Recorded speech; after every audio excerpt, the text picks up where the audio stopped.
তো আমার প্রিয় স্টুডেন্টসরা, আশা করছি সকলে ভালো আছো।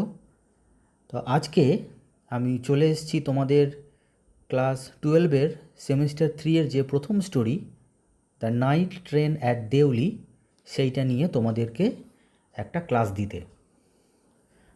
তাহলে চলো আজকের ক্লাসটা শুরু করা যাক।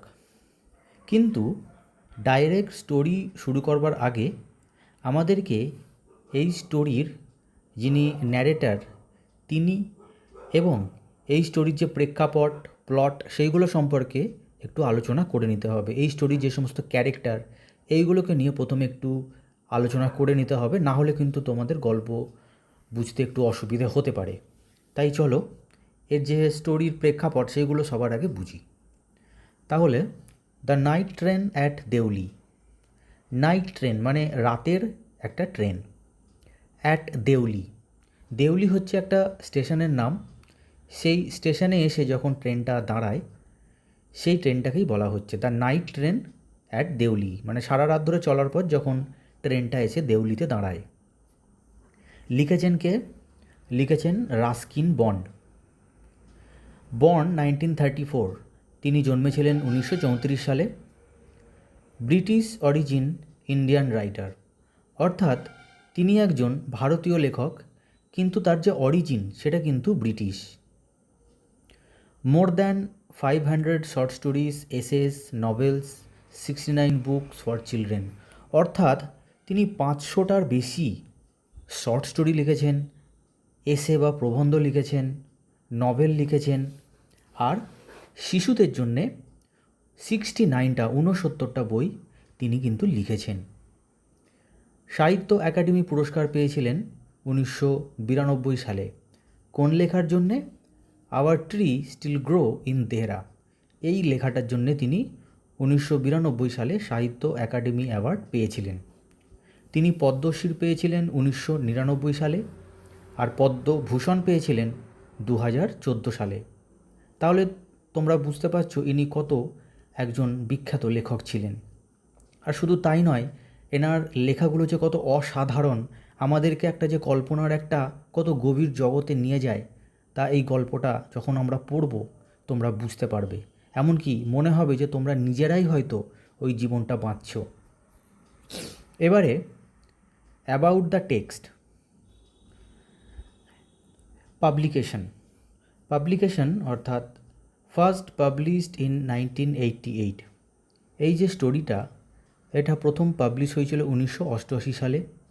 In the night train at Deoli and other stories, অর্থাৎ এই যে publication the night train at Deoli and other stories, এই পাবলিকেশনে এটা কিন্তু পাবলিশ হয়েছিল। এর ব্যাকগ্রাউন্ড কি না, Ruskin often sets the পিকচারেস্ক hills of Uttarakhand, অর্থাৎ রাস্কিন বন্ড তার যে বেশিরভাগ যে লেখাগুলো তিনি লিখতেন সেগুলো তিনি উত্তরাখণ্ডের যে পাহাড়ি যে সিনেটিক যে বিউটি, ছবির মতন সুন্দর যে পাহাড়ি যে দৃশ্য, সেইগুলোকে ভিত্তি করে কিন্তু তার ম্যাক্সিমাম লেখাগুলো তিনি লিখতেন। His stories involve nostalgia, nature, human connection. তার গল্পগুলোর মধ্যে আমরা নস্টালজিয়া পাই, মানে পুরনো দিনের স্মৃতি মনে পড়া, নেচার, প্রকৃতির উপস্থিতি পাই, অ্যান্ড হিউম্যান কানেকশন, মানুষের সাথে মানুষের যে একটা গভীর সম্পর্ক, এই সমস্ত বৈশিষ্ট্য কিন্তু তার লেখাতে আমরা পাই। The night train at Deoli is a prime example of same, which captures the essence of sudden encounter and its lasting impact। অর্থাৎ এই স্টোরিটাতে আমরা একটা এর যে এসেন্স, মূল এসেন্স, সেইটা হচ্ছে একটা সাডেন এনকাউন্টার। সাডেন এনকাউন্টার মানে হচ্ছে হঠাৎ করে কারোর সাথে দেখা হওয়া। যদিও সেই দেখা হওয়াটা খুবই ক্ষণস্থায়ী, কিন্তু তার যে এফেক্ট, তার যে ইম্প্যাক্ট, সেটা কিন্তু লং লাস্টিং, অর্থাৎ দীর্ঘকালের জন্যে সেটা আমাদের মনের মধ্যে একটা ছাপ ফেলে দিয়ে যায়। আমাদেরও জীবনে দেখবে এমন ঘটনা হয়তো প্রায় ঘটে থাকবে যে হঠাৎ করে কোনো একটা মানুষের সাথে আমাদের সাক্ষাৎ হয় বা আলাপ হয়, কিন্তু খুবই ক্ষণস্থায়ী সেই আলাপ হওয়া সত্ত্বেও সেই আলাপের প্রভাব কিন্তু বহু বছর আমাদের জীবনে থেকে গিয়েছে।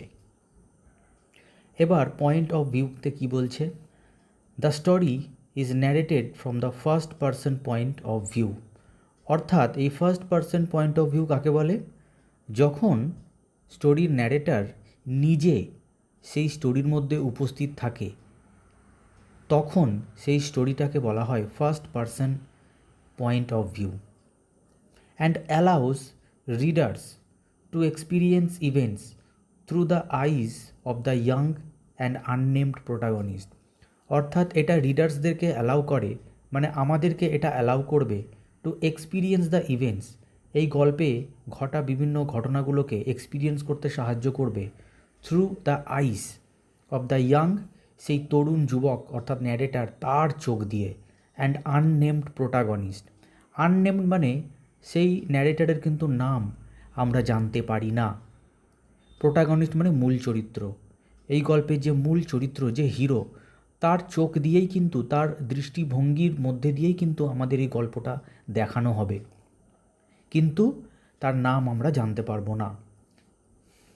এবার আমরা একটু ক্যারেক্টারটাকে নিয়ে অ্যানালাইজ করব। তো এই গল্পের ক্যারেক্টার কারা কারা আছে, the narrator, the protagonist, narrator নিজেই হচ্ছেন এই স্টোরির একজন প্রধান চরিত্র। He is a young college student, তাই ন্যারেটার হচ্ছে একজন তরুণ যুবক এবং সে college student. Who visits his grandmother's house in Dehra, যে দেহরাতে তার যে গ্র্যান্ডমাদার তার বাড়িতে ঘুরতে যায় ডিউরিং সামার ভ্যাকেশন, গ্রীষ্মের যে ছুটি, সেই ছুটির সময় সে দেহরাতে তার গ্র্যান্ডমাদারের বাড়িতে সে বেড়াতে যায়। He indulges with emotional connection with a girl whom he meets at Deoli station.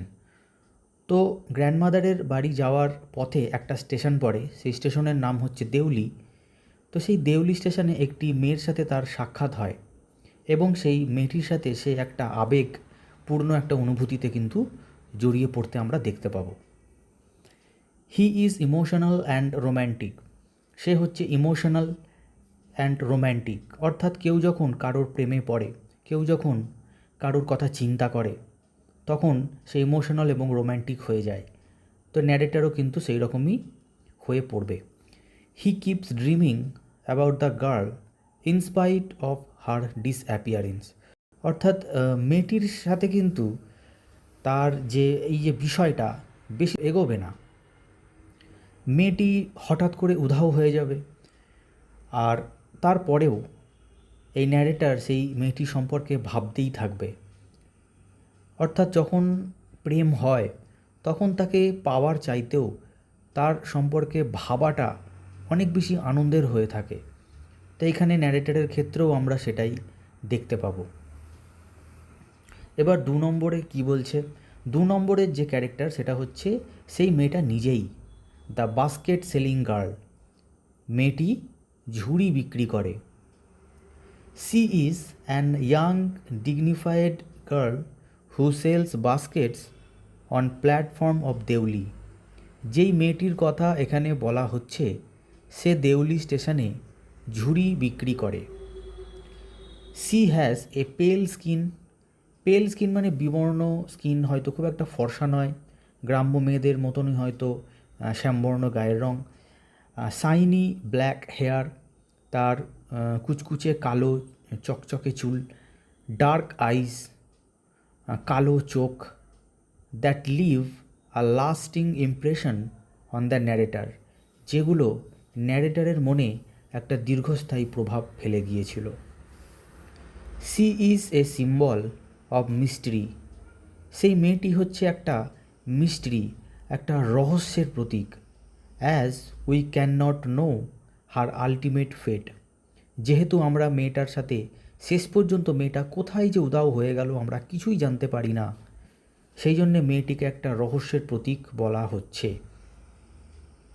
3 number character হচ্ছে দ্য গ্র্যান্ডমাদার, যার বাড়িতে ন্যারেটার বেড়াতে যায়। The narrator's grandmother lives in Dehra, এই দেহরাতেই তার গ্র্যান্ডমাদার থাকে এবং সেখানেই কিন্তু ন্যারেটার যায়। We can't see her directly in the story. এই স্টোরিতে গ্র্যান্ডমাদারকে সরাসরি দেখানো হবে না। She has deep affection for her grandson. নিজের নাতির জন্যে গ্র্যান্ডমাদারের যে অ্যাফেকশন সেটা কিন্তু তীব্র, যেটা বেশিরভাগ ক্ষেত্রেই হয়ে থাকে। ঠাকুমাদের কিন্তু নিজের নাতি পুতিদের প্রতি একটা গভীর অ্যাফেকশান থাকে। বাট সি ইজ ডিসঅ্যাপয়েন্টেড, কিন্তু তিনি নিরাশ হন। When the narrator's visit becomes short, যখন ন্যারেটার যে তার বাড়িতে যে বেড়াতে গিয়েছিল সেটা যতদিন থাকার কথা তার থেকেও ক্ষণস্থায়ী হয়েছিল। For the restlessness for the girl, মেয়েটির জন্যে যে তার যে ছটফটানি সেইটার জন্যে, যার জন্যে তার ঠাকুমা কিন্তু একটু হতাশ হয়েছিল। এবার 4 নম্বর ক্যারেক্টার হচ্ছে দ্য স্টেশন মাস্টার নিজে। He is a part of Deoli station staffs. Station master হচ্ছে দেউলি স্টেশনে যত রেলওয়ে স্টাফ আছে তাদের মধ্যেই একজন। Who knows very little about the basket selling girl, যে এই ঝুড়ি বিক্রেতা এই মেয়েটি সম্পর্কে প্রায় কিছু জানেই না। স্বাভাবিক, একজন স্টেশন মাস্টার একজন স্টেশনে হকারদের সম্পর্কে কতটুকুই বা খোঁজখবর রাখবেন, তো তিনি কিন্তু মেয়েটি সম্পর্কে কিছু তেমন জানেন না। Later we see he is replaced by a new station master who also is unaware of the girl. পরবর্তীকালে আমরা দেখতে পাবো যে একটা নতুন অন্য একজন স্টেশন মাস্টার পুরনো স্টেশন মাস্টারের জায়গায় এসছেন, এবং সেই নতুন স্টেশন মাস্টারও কিন্তু মেয়েটার সম্পর্কে কিছুই জানে না। 5 নম্বরে কাকে দেখতে পাচ্ছি? দ্য টি স্টল ওনার। সেই স্টেশনে, দেউলি স্টেশনে একটা চায়ের দোকান আছে। সেই চায়ের দোকানের যিনি ওনার তাকেও কিন্তু আমরা এখানে দেখতে পাবো। He is a small sized man who sells tea at Deoli station. তিনি আকারে হচ্ছে একটা বেটেখাটো ছোটোখাটো একটা মানুষ, যিনি দেউলি স্টেশনে চা বিক্রি করেন। আমরা যখন ট্রেনে করে কোথাও দূরে বেড়াতে যাই তখন দেখবে ট্রেন যখন কোনো একটা স্টেশনে একটু দীর্ঘক্ষণের জন্য দাঁড়ায়, তা আমরা কিন্তু ট্রেন থেকে নামি স্টেশনে দাঁড়িয়ে থাকা কোনো চায়ের দোকান থেকে চা কিনে খাই। তো সেই রকমই দেউলি স্টেশনেও কিন্তু একটা চায়ের দোকান ছিল, তারই কথা এখানে বলা হচ্ছে। হি ইমপ্লিসিটলি রিমেম্বার্স দ্য গার্ল। সেও এই মেয়েটি সম্পর্কে কিছুই বলতে পারছে না। এবার কিছু মাইনর ক্যারেক্টার সম্পর্কে আমরা একটু জেনে নিই। একজন হচ্ছে ট্রেন গার্ড, মানে ট্রেনের একদম পিছন দিকে যিনি থাকেন সাদা পোশাক পরে, সেই train guard. He blows whistle signaling the train for departure. তার কাজ কি? তিনি হুইসেল দেন, তিনি বাঁশি বাজান for the train for departure. Train ছাড়ার আগে তিনি বাঁশি বাজানোর কাজ করেন। Interrupting narrator's moments with the girl, অর্থাৎ সেই ন্যারেটার যখন সেই মেয়েটির সঙ্গে একটা ইমোশনাল মোমেন্টে যখন থাকে, সেই ইমোশনাল মোমেন্টটাকে বারবার সেই গার্ড নষ্ট করে দিচ্ছে ট্রেনের হুইসেল বাজিয়ে। তো এরপর আমরা বাকি যে কীভাবে জিনিসটা ঘটছে আমরা কিন্তু গল্পতেই জানবো। এখন বেশি কিছু বললে কিন্তু গল্পের যে মজা সেটা নষ্ট হয়ে যাবে। আর এই ট্রেন গার্ডকেই এই ন্যারেটার সব থেকে বেশি গালাগাল দিয়েছে। মানে স্বাভাবিক বিষয়, এরকম একটা রোম্যান্টিক মোমেন্ট যদি বারবার কেউ নষ্ট করে দেয় তাহলে খুব খারাপ লাগে, কষ্ট লাগে। এবার 2 নম্বরে আছে প্যাসেঞ্জার। তো প্যাসেঞ্জারদের এখানে জাস্ট ট্রেনের ভিড় দেখানোর জন্য ব্যবহার করা হয়েছে, এখানে কিন্তু কোনো নির্দিষ্ট প্যাসেঞ্জারের কোনো ভূমিকা নেই। তো এই ছিল স্টোরিটা শুরু করার আগে কিছু বেসিক ইনফরমেশান। তোমাদের নিশ্চয়ই এই গল্পের ক্যারেক্টারগুলো নিয়ে হালকা একটা ধারণা তোমাদের হয়ে গেছে। তো এবার গল্পটা যখন পড়বো তোমাদের এই গল্প বুঝতে কিন্তু অনেক সুবিধা হবে।